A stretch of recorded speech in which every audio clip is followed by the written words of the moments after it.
നിങ്ങൾ വാർത്ത ഉണ്ടാക്കാൻ പോവാണ്. മുഖ്യമന്ത്രി വന്ന് പങ്കെടുത്തതിനേക്കാൾ മഹത്തായ ഒരു കൺവെൻഷനാണ് അവിടെ നടന്നത്. ആ കൺവെൻഷന്റെ ഒരു ശോഭ കെടുത്താൻ വേണ്ടിയിട്ട് മനഃപൂർവ്വമായി ഉണ്ടാക്കിയ ഒരു വാർത്തയാണ് തങ്ങൾ കുടുംബം ബഹിഷ്കരിച്ചു. തങ്ങൾ കുടുംബം ബഹിഷ്കരിച്ചാൽ ഈ കുഞ്ഞാലിക്കുട്ടി സാഹിബ് അടക്കമുള്ള ഒരാളും ആ വേദിയിൽ ഉണ്ടാവില്ല. അത് അറിയാനുള്ള സാമാന്യ ബുദ്ധി ഈ റിപ്പോർട്ട് ചെയ്തവർക്കില്ല. ഇപ്പൊ നിങ്ങളുടെ കാപട്യമാണത്. ഞങ്ങൾ ഇനി ഇത് പറഞ്ഞുകൊണ്ടിരിക്കും. നിങ്ങൾ ആര് ഇതുപോലത്തെ വാർത്തകൾ കൊടുത്താലും അവരെ പേരെടുത്ത് പറയും. ആരാ കൊടുത്തെന്ന് പറയും, പേരെടുത്ത് പറയും. കാരണം മനഃപൂർവ്വമായിട്ട് കുറച്ച് ആളുകൾ ഇറക്കിയിരിക്കുക. ഞങ്ങൾ ഇത് പാലക്കാട് കണ്ടതാണ്. പരസ്യത്തിന് ഞങ്ങൾക്ക് കൊടുക്കാൻ കാശില്ല, പരസ്യം അല്ലാതെ കൊടുക്കാൻ ഞങ്ങളുടെ കയ്യിൽ പൈസ ഇല്ല. എനിക്ക് നല്ല ഫ്രീ എയർ ടൈം കിട്ടുന്നുണ്ട്.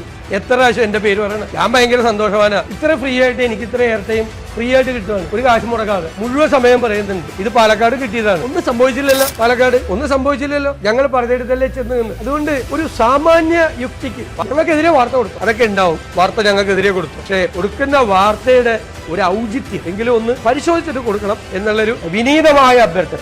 ഇനി മാധ്യമ പ്രവർത്തകർക്കെതിരെ പൊട്ടിത്തെറിച്ചു എന്ന് പറഞ്ഞിട്ട് വാർത്ത കൊടുക്കുന്നു. വിനീതമായ അഭ്യർത്ഥന.